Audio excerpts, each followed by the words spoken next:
EFPG Group? Our group, all right. Hey, Cass, could you hit the progress light there? Before we get going the audit, I just want to go over a couple things to give you a heads up. Tonight, as you saw, there's a resolution, do a bond resolution for $7.2 million.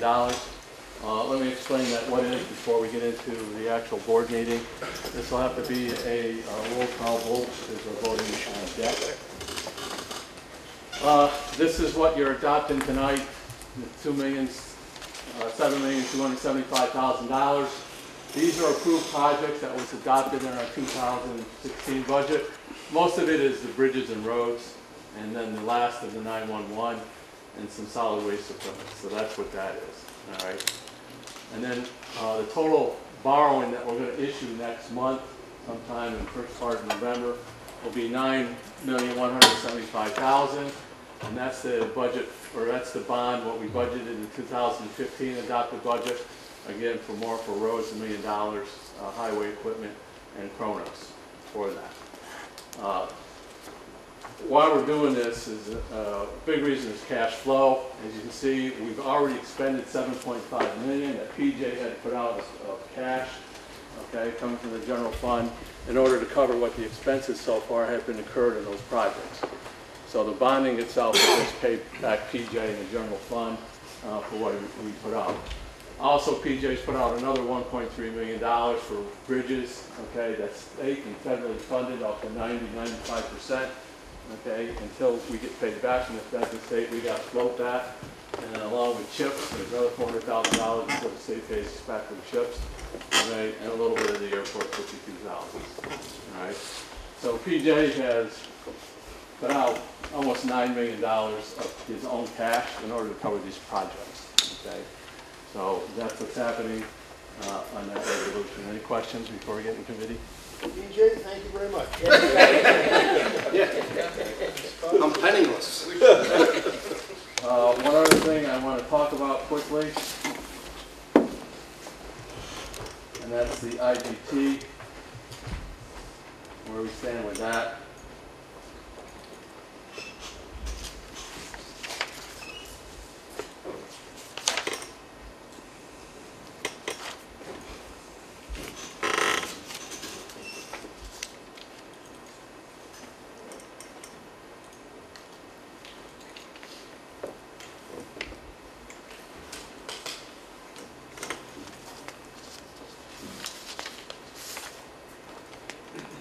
Go that up so Bill can see it.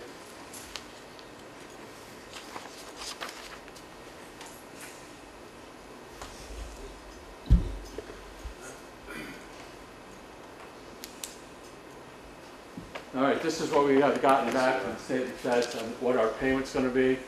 And I'm going to move that over so you guys can see it. This is for 2014. So we will get $4,163,282. Okay, that's good news. The bad news is that before we get that, PJ's had to pay back over $2 million, almost $2.1 million to get that. Another reason why we got to replenish the cash so we can pay that back in order to get the $4 million. Now that's just for 2014. And if you recall back sometime in the early part of the year when I did a financial projection on the closing of Pine Haven and that's so forth. Okay, we sold Pine Haven, we paid them back, we netted $5.1 million, which we went over. The county owed, Pine Haven owed the county 7.6, that's now in excess of 3.6. 3.6. Well, it's over $8 million at the time. Oh, was, yeah. Yeah, okay. And I had been a little bit conservative in saying that we get back IGT of 2.5 million net, okay? I was projecting that for both 14 through 15 and half of 16. So I can see we're ahead of schedule, way ahead of schedule with that projection. We're going to get almost that back just for 2014. All right, so we'll still get 15 and half of 16 for what we got. And on advice of our auditors, and I agree, when those payments come in next year, the year after, we should put that in reserve, set aside for those longevity or those legacy payments that we still have behind here. for its retirement, pension payments, and so forth. Okay, so that's all good news. And one other thing, PJ, you want to go over the controllers? Sure. So Art, when you ask me every month, say, where did all the cash go? I hope you've seen it. I don't need to explain this month, right? One thing Ron asked me to You have talk enough money about. for our sales tax, don't you? But we do want sales tax. You know, that's another discussion. It depends when the IGT payment comes. You guys may be delayed just a little bit. so. Flirting. But I think you'll understand, right? Fiscal stress, how appropriate, huh? Most of you in the towns understand the fiscal stress that's put out by the state, their scoring system. I just wanted to give you just a quick little history a little bit of kind of Columbia County. That in 2008 to 2012, 4 out of the 5 years, and this is just the general fund now I'm going to talk about. The general fund ran a deficit in 4 out of 5 years. That deficit was $9.5 million, all right, just in that short period of time. During that same period of time, money was taken out of fund balance to balance the budget, millions. So, needless to say, our fund balance decreased almost in half during that period of time. We went from over $20 million to about $11 million. So, I know there's a theory out there that you build up money in good times so that you have it to spend in bad times. However, one of the things that we've talked about a little bit, and I think as we approach the new year, we're going to work on maybe a resolution that sets a limit as to where our fund balance should be. And so that it's another checks and balances that we can put in place. I've talked over with Ron and Matt, and I think that's something that probably is pretty prudent. So during that time also our taxes receivable rose to over $15 million. So consequently we were not in really good shape. Because of that, it wasn't just Columbia County, it was most all of New York State. The State Office of State Controller put in this fiscal stress scoring system. All right? And the purpose basically of the scoring system was to determine if counties, towns, school districts were able to raise enough revenue to meet their expenses and what the projections were of the future. Their scoring system is based on two things. It's based on a financial trend, which includes like fund balance, cash on hand, so on and so forth. And it also includes environmental factors, such as the age of your population, your sales tax receipts, businesses in the area, so on and so forth. So it's a pretty good system. But I want you to understand, before we get into it, is that the information on here comes straight off our AUD, which Cassie makes up for us and reports. And this is done by the end of May, correct, Cassie? The end of May. But our financial statements usually aren't done until August, September. So to be very picky, this information is probably 90 to 95% accurate, but it may be off a little bit. It's based on the point system, and the higher the amount of points that you have, the worse you are as far as fiscal stress. So I put all this in front of you. I'll just breeze through it a little bit. If you see in the top left-hand corner on the first page, you'll notice that we've made tremendous improvements since 2013. In 2013, we were really in moderate fiscal stress. 14, 15, we reduced it, so that at the end of 15, we were out of fiscal stress. On the right-hand side, I marked a couple things. A lot of this is due to our cash on hand, which I've been preaching about for the last 2 or 3 years. We had Pine Haven that was bleeding us before, and we didn't have enough cash on hand. So once we're able to do that, and we fully anticipate that this will be corrected this year and next year, we should be in pretty good shape. Next page, you'll see that total fund balance in the general fund, and we've increased that. We've been able to increase that in the last 3 years by 26%. We basically went from 14.2 to 17.9, which has been very good. The other factor... PJ, what's in the fund balance besides cash? Besides in the general fund balance? Yeah.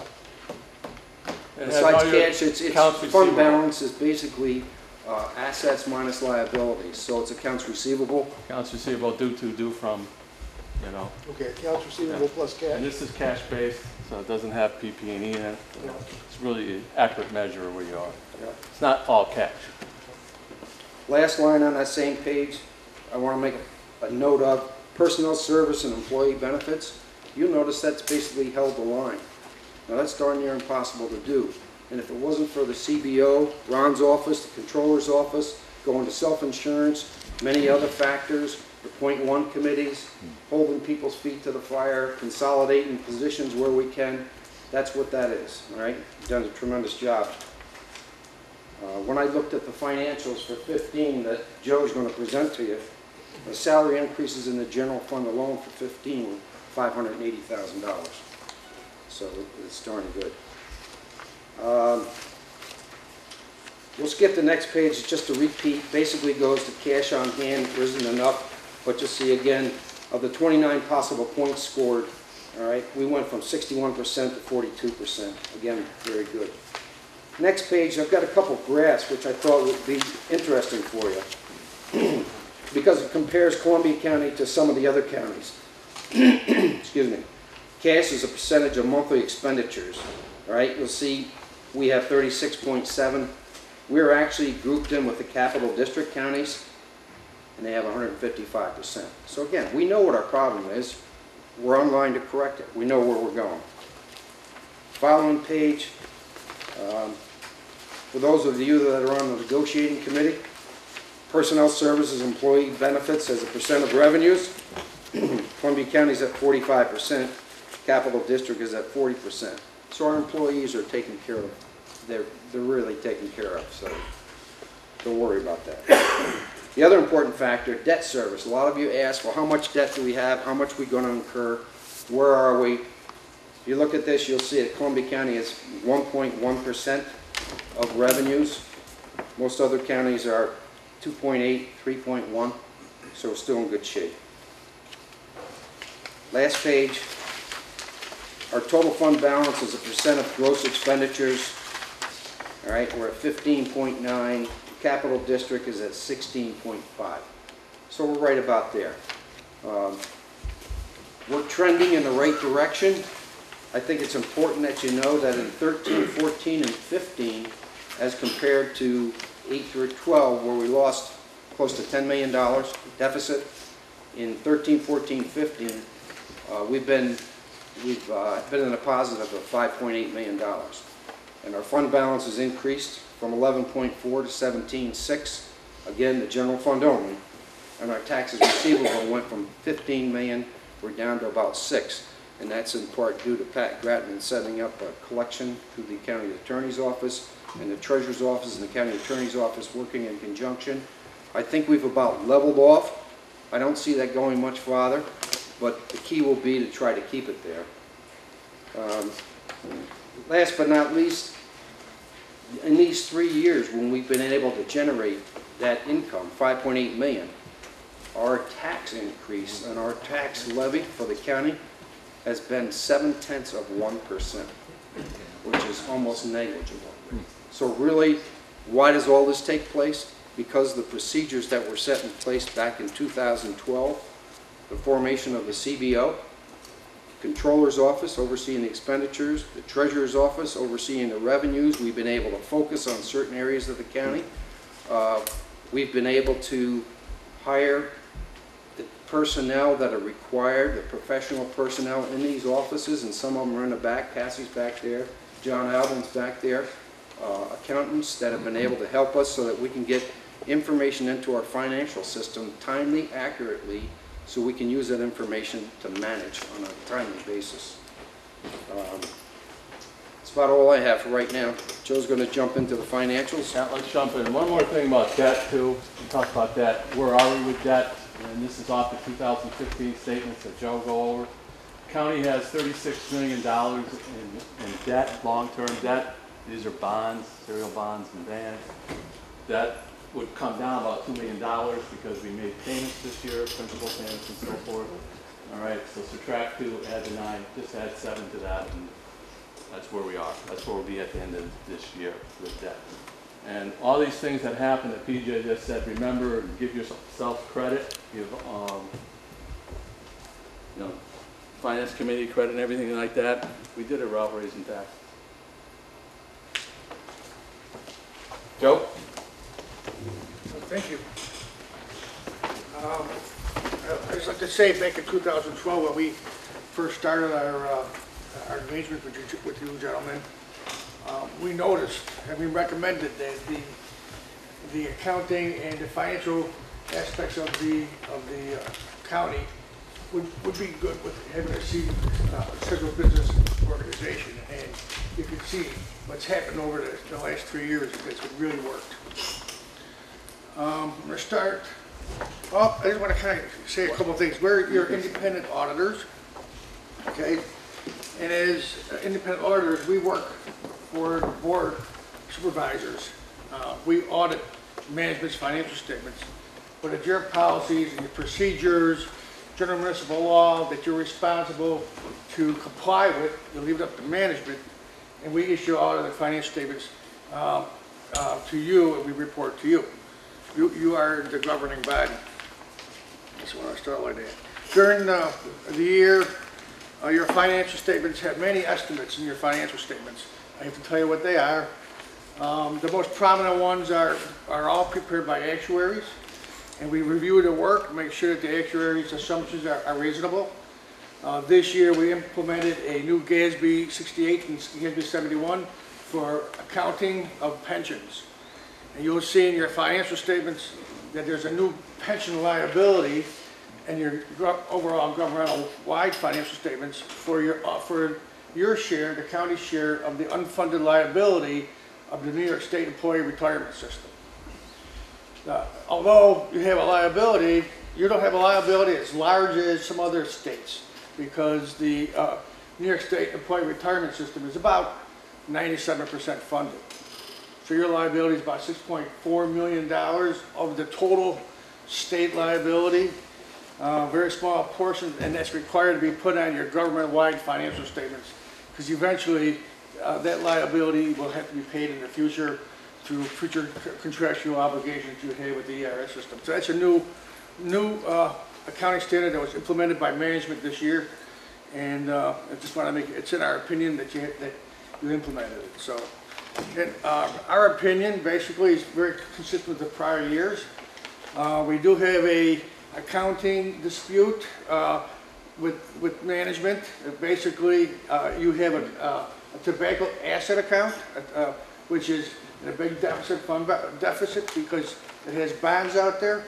The GASB requires that be part of your primary government, and you elected to record it as a discreetly presented component unit, not part of the primary government, so we have to qualify on that basis because the rules say you have to report it that way. I can see your point. The county taxpayers will never have to pay those bonds that are issued under the tobacco thing. And you can't record an asset, which makes no sense, but you can't record an asset. Someone bought it because you're selling your future sales proceeds of cigarettes to the bondholders. So we agree, we have to report this kind of grid management, but the rules are the rules. So we do have that qualification still. So let's get into the numbers. Real quick, put that in a nutshell. What you just said, 10 minutes. I'll do it in a minute.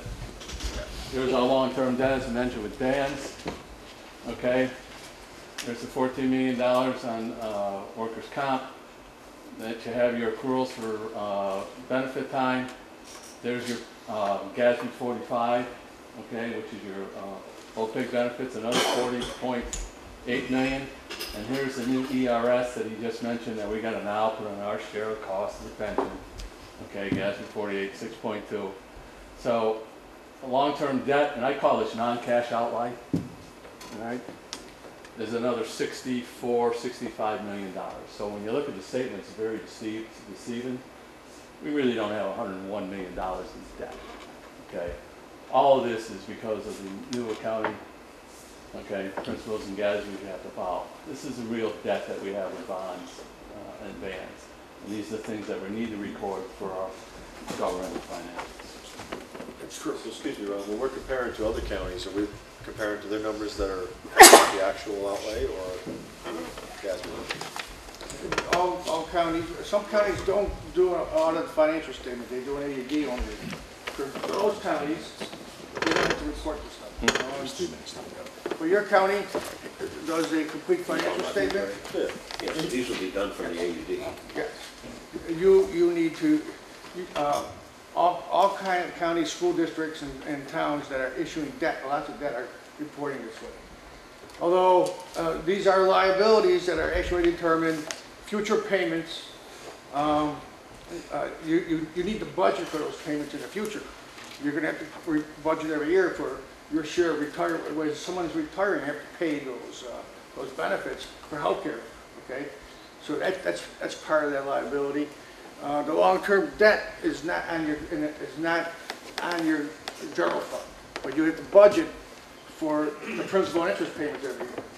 Okay, that's the big difference. The big difference between a modified accrual and the government-wide is the long-term assets aren't recognized in your government and in your funds, such as your infrastructure, your buildings, your vehicles. Those aren't recognized. Either is the long-term debt. And there's a schedule in your financial statements that takes you through from the general fund all the way to the government-wide. So let's get to that. Okay. Ron, just a question on what you just said, because I speak accounting, and that's still, I'm a little lost. That 64 million, they're saying we don't have to pay back, the state has an obligation to pay it at some point to somebody. When we get our bill in December for $8 or $9 million for the pension and retirement system, what we're saying is we're paying towards our share of that $64 million debt that they apportion to us? Is that what's going on? 6.4, that's yes. No. Okay, we pay our $10 million pension payment every year. Right. Okay, that's actual occurring. That 6.1 million, as he said, New York State's pension is funded 97%, which the whole pension might be $500 billion statewide.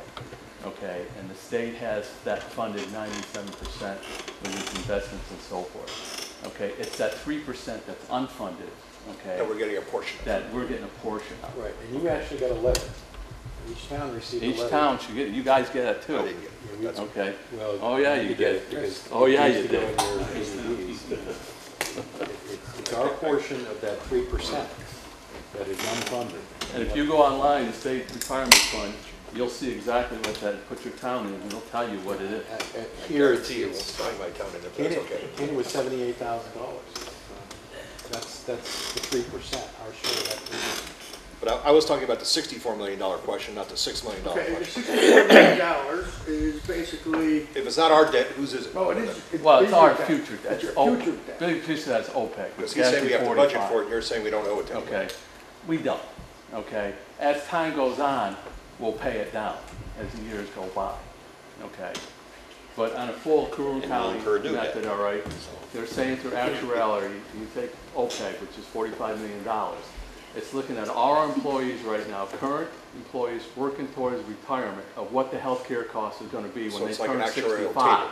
Yes, okay, and the current employees. So they got me in there, they got you guys in there, okay, when you retire, it's gonna cost us X amount of dollars. It's an actuarial that Millman does for us every year, all right?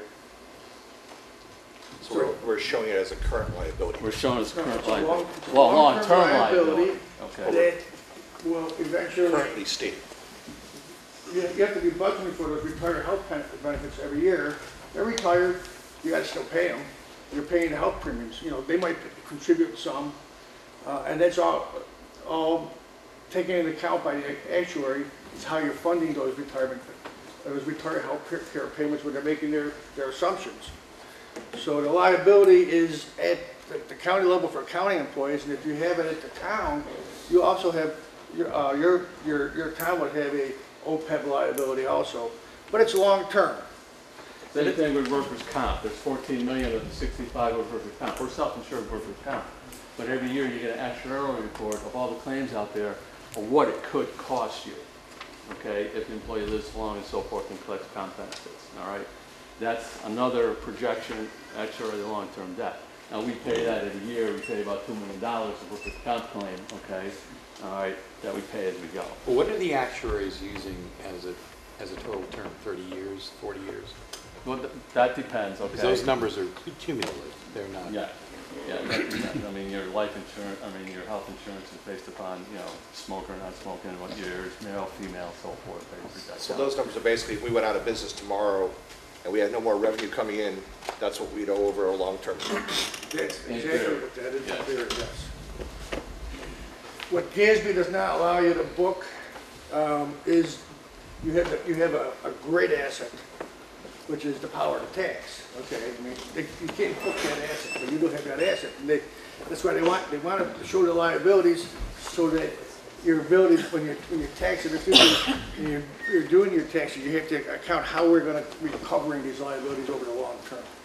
Yeah, they're not allowing us to show our sales tax over the next 30 years Right. on the other side of the balance sheet. Right. Yeah, good point.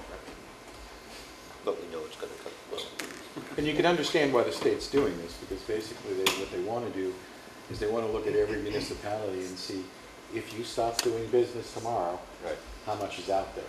If we lose our ability to raise property taxes, long-term retirement benefits is gonna be the least of our problems.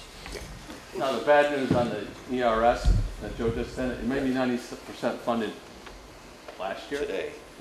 But as you know, the state controller lowered its ceiling right down to what, 7.5%? It was 7.5%, now it's 7. 7, okay. So now it's 90% underfunded. Plus on the backside, he's lowering our rates that you're paying in, percent of salary. So that's 90%. So that's 6.5, That's 6.1%. that's probably going yeah. over 10 million. Yeah, it will decrease, it'll increase your liability there. And we have clients that are in school districts where they have a TRS, the system. The TRS is 110% overfunded.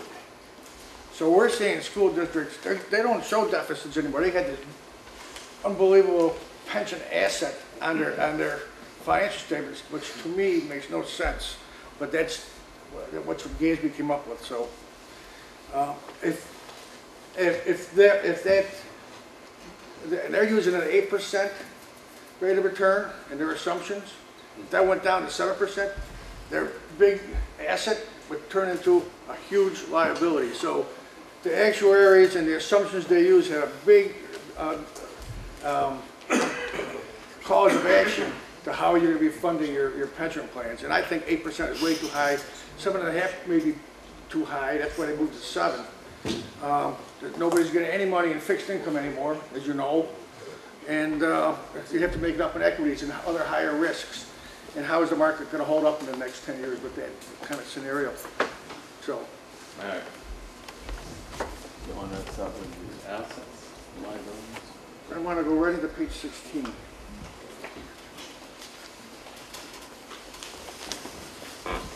I wanted on the page 16, right here. That's what we got. Governmental funds. Okay, these are your governmental funds. This is what you really want to focus on. And as PJ so eloquently stated, your governmental funds have been increasing in fund balance over the last 3 years. We're seeing stability there. Can we move it up down to the bottom? Yeah. I'd like to go right to the fund balance section of this, which is,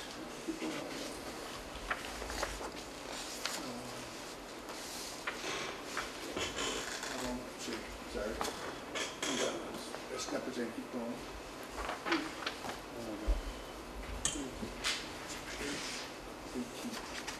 This is page 21. There. There it is. Okay. Okay, this is page 18, and this is your general fund fund balance.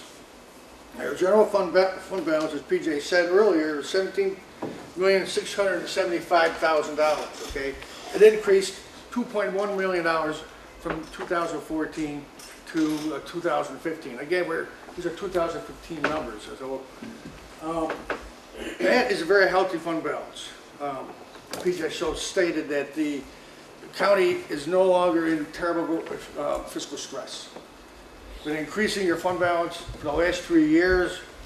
Your $17.6 million figure there is, represents 16% of expenditures. That's very, very good. The Office of State Controller likes to see a range of that in approximately 10 to 15%. So you're in that range that the Office of State Controller thinks is very comfortable. The GFOA, who puts out their own type of study and recommendations or best practice, it's the Government Finance Officers Association, looks at like a 20 to 25% of expenditures as a good fund balance. So you're getting there. Your unassigned fund balance, which is 11.8 million there, is unrestricted. Everything else is sort of restricted up there. You got a healthcare reserve, which resulted from the county going to a self-insured healthcare plan. You got a tax stabilization reserve and other miscellaneous reserves such as STOP, DWI, and those type. And then we have unassigned 11,837,000. That's very healthy too. It's 10.7% of your expenditures. Ron, we used to have much more in restricted funds. That's obviously much less than it was. Was that a lot of that restricted that used to be in there from Pine Haven? No, The last time we did this, we had a lot more than $3 million in restricted out of the 17. So I'm just curious what was reduced out of the restricted. I'm not sure where everything is for us. I don't know where you got to look at that, Rob. I don't know where you. If anything, that's gone up. The tax Restricted? stabilization has gone up. That wasn't there last year. In 2014, that's just 15 with the ASO. That's gone up because we sell the Aquawamic and we put it right I mean, to this is that. better, I'm saying, so I'm just curious what, I'll have to look back at it. Yeah. I recall having much more restricted in the past and having a lengthy discussion about it. It's much less now, so, okay. You know, you may be confused, maybe the agency and trust funds you were thinking about too? I don't know, but Which okay. would, that's funds that we just hold. Right, no, restricted, but okay. So there's a very nice increase there, 2.11. We want to go to the budget page, which is on page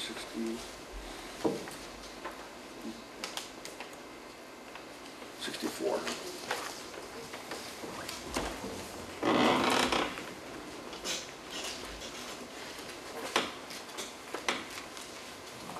Okay, here's what happened in 2014 with your revenues and expenditures in the general fund. Your original budget was at $111 million in revenue. Your revised budget went down slightly to $111,794. Your actual revenues came in at $112,460,000, $112,460,000. You had a 666 overestimated, actual was overestimated revenue, so it was a nice positive thing in revenues. In expenditures, we had a revised budget of $110,594,000. Our total actual expenditures came in at $109,086,000, so we had a nice increase. Right there, our actual was under the final budget by $1,407,000. So that created a almost 2.1 increase in your fund balance. The county has not planned the use of fund balance in its budget process in the last several years, and it has not planned the use of the fund balance for the 2016 budget. That 1.2 million inter fund transfer is Pine Haven. You recall we budgeted 1.2 million in 2015. A little more than that. A lot more than that. All right, and we did push that over to Pine Haven. All right, so that goes as a negative to expenditure. So even with Pine Haven, we're still 2.1 million surplus. That's surplus. All right, and that's what builds your fund balance. And real quick, could you go to page 22? What's that? We have a slightly different page. I don't have one like the budget. What page are we on? Page 64. 64? 64. What's 24? 22 is the Pine Haven Nursing Home. Yep. And just real briefly, on page 22 of your finance statements, now, Pine Haven Nursing Home is audited by other auditors, okay, and their opinion supports our opinion in our financial statements. So you see the Pine Haven Nursing Home, and you know that it's been sold, and you see the transactions that happened, and I just want to point out something here, if we could. If we go down to the liability section. Okay, so we had a liability section there of due to other funds. The $6 million is due to the general fund, and we had to make a determination and issue our opinion of whether that's going to be collectible from the general fund, because we have it in fund balance in the general fund. It's represented by this receivable from Pine Haven Nursing Home. Well, with the sale and the IGT payments, you're going to receive all that. So we're really happy with that. Let's go down a little bit more to the long-term liabilities, and this is what I wanted to say. The long-term liabilities for that fund includes other post-retirement benefits of $4.9 million, and the auditors for that did not increase that during the year at all. They kept it the same from 2014, because the county is now going to have to pick up those costs and its liabilities for those people that have retired and are vested with retiree health care benefits. And that liability will now be transferred over to the general fund, and you'll have to be budgeting for those payments for people that are retired out of the nursing home, as they're, because they earned it. So our recommendation there is that when you do receive the funds from the IGT and the sale, that the board should consider establishing a reserve on those funds so you can continue to pay those benefits as they occur. I agree.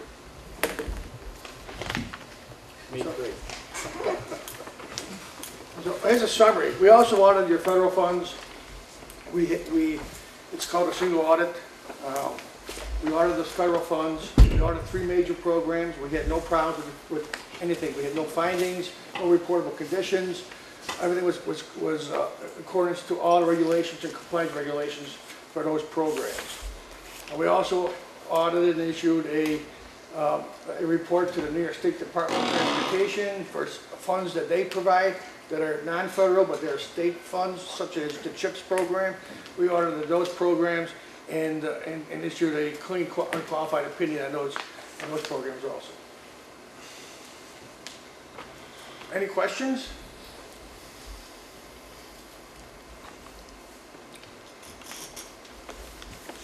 Small question, Ron.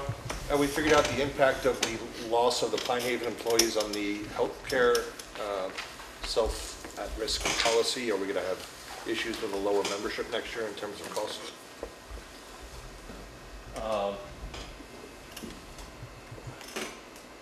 Are you talking GASB 45? No, I'm talking about our self-funded insurance Oh, policy. okay. Because we have less people in the game. Yeah, less people, it's going to go down, okay. Our exposure is going to go down. But our risk is spread over a smaller pool now. Yeah, but that's yet to be determined how that's going to work out. We don't have the estimates on how that'll impact. Matter of fact, we're working right now with the CBM RFP, which is the Pharmacy Benefit Manager, and we're getting numbers, what Pine Haven impacts the RX script, and we're working on that now. Let's see what that is. One other thing I just want to echo with PJ is definitely got to thank Cassie, okay? Without Cass, this wouldn't happen, trust me, getting everything ready, a smooth audit, because these guys can sit here and they come in 2 weeks and it's done. And, it's not as it was in the old days, okay, going forward. And John sitting in the back that works in PJ's office, all part of that CBO, man. That CBO is working. And we're still striving and making strides on that. So, things are coming together. Any other questions? Ron, yeah, let me just go back to the tobacco securitization question. Yeah. I'm looking on page 27, I see there's almost $19 million of, I guess, That bond. debt. If we're not responsible for paying those, who is? Okay. The state. There's a letter in the back that we put in there from our bond counsel, or, okay, if you go to back to the financial statement, okay, you'll see where he addresses that, specifically say that we are not liable for that, okay, that the state's liable for that. So therefore, it should not be on our books as a liability. But because of GASB 39, 38, I can't remember, okay, we have to record it as a liability, all right? I disagree with that, county disagrees with that, our bond counsel disagrees with that, but they gotta follow GASB. Well, They disagree with it. The investors are at risk as well. Yes. That's what's at risk. Yeah, it's a securitization. I mean, Right.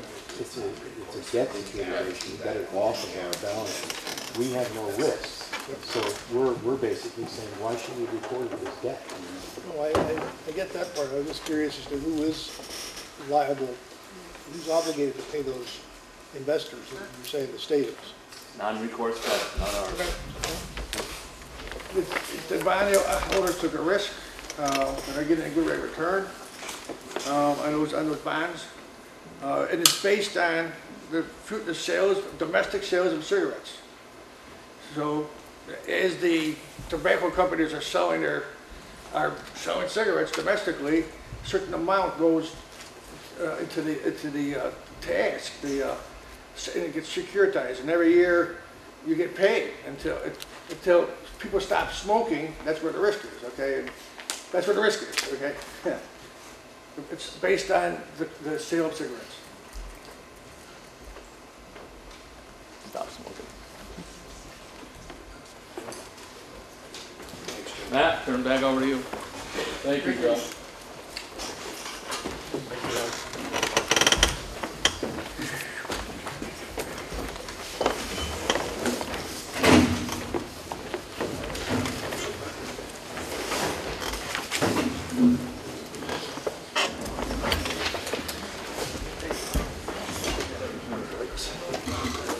Hey, Cass. The light. Okay, thank you, Ron and PJ. Joe, appreciate it.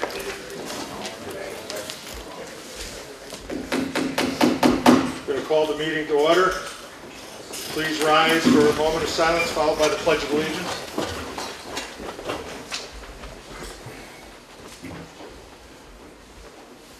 I pledge allegiance to the flag Of the United States of America, and to the republic for which it stands, one nation, under God, indivisible, with liberty and justice for all.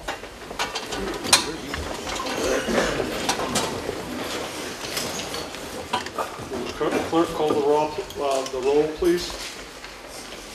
Basson. Here. Weigelt. Here. Grattan. Here. Benvenuto. Here. Stats. Here. Keaveney. Here. Nair. Here. Lull. Here. Riley. Caffeinated and present. Navasny. Here. Craig. Here. Chipkowski. Here. Livonia. Here. Sterling. Here. Cross. Here. Moore. Hughes. Here. Scalera. Guzzi. Teal. Here. Morel. Here. Knott. Here. Tyree. Here.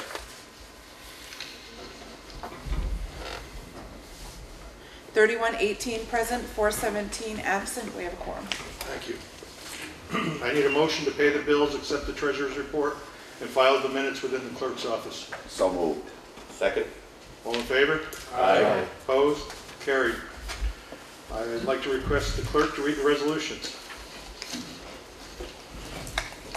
Resolution 352 of 2016 by Supervisor Basson, 353 by Knott, 354 by Hughes, 355 by Weigelt, 356 by Keaveney, 357 by Chipkowski, 358 by Lull, 359 by Nabozny, 360 by Benvenuto, 361 by Basson. Supervisor Basson. Mr. Chairman, I offer these resolutions for adoption. Second motion. All in favor? Aye. Opposed? Carried. Resolution 362 by Supervisor Knott, 363 by Hughes, 364 by Weigelt, 365 by Keaveney, 366 by Chipkowski, 367 by Lull, 368 by Nabozny, 369 by Benvenuto, 370 by Nair, 371 by Basson, 372 by Supervisor Knott. Supervisor Knott. Mr. Chairman, I offer these resolutions for adoption. Second motion. All in favor? Aye. Opposed? Carried. Resolution 373 of 2016 by Supervisor Hughes, 374 by Weigelt, 375 by Keaveney, 376 by Chipkowski, 377 by Lull, 378 by Nabozny, 379 by Benvenuto, 380 by Nair, 381 by Basson, 382 by Knott, 383 by Supervisor Hughes. Supervisor Hughes. Mr. Chairman, I offer these resolutions for adoption. Second. All in favor? Aye. Opposed? Carried. Resolution 384 of 2016 by Weigelt, 385 by Keaveney, 386 by Chipkowski, 387 by Nair, 388 by Lull, 389 by Nabozny, 390 by Benvenuto, 391 by Basson, 392 by Knott, 393 by Hughes, and 394 by Supervisor Weigelt. Supervisor Weigelt. Mr. Chairman, I offer these resolutions for adoption. I'll second that. All in favor? Aye. Opposed? Carried. Resolution 395 of 2016 by Supervisor Keaveney, 396 by Chipkowski, 397 by Lull, 398 by Nabozny, 399 by Benvenuto, 400 by Nair, 401 by Chipkowski, and 402 by Supervisor Knott. So we'll vote on all but 401. And then we'll do a roll call vote on that. Mr. Chairman, I offer these resolutions for adoption and ask for a roll call vote on 401. Thank you. I'll second that. All in favor? Aye. Opposed? Carried.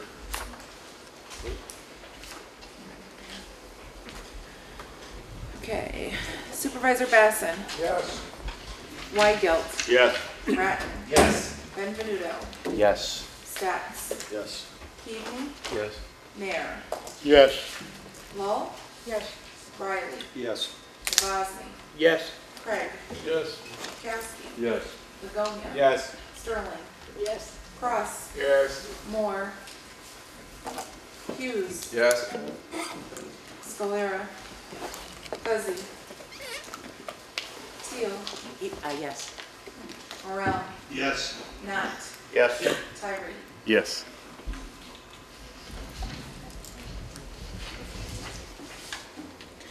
Uh, 3445A and 440 absent. Okay, the resolution passes. Okay. Do any supervisors have anything to bring to the board? Okay, thank you. I do have a couple of board appointments to make. Since Ron's office has been doing more internal audits,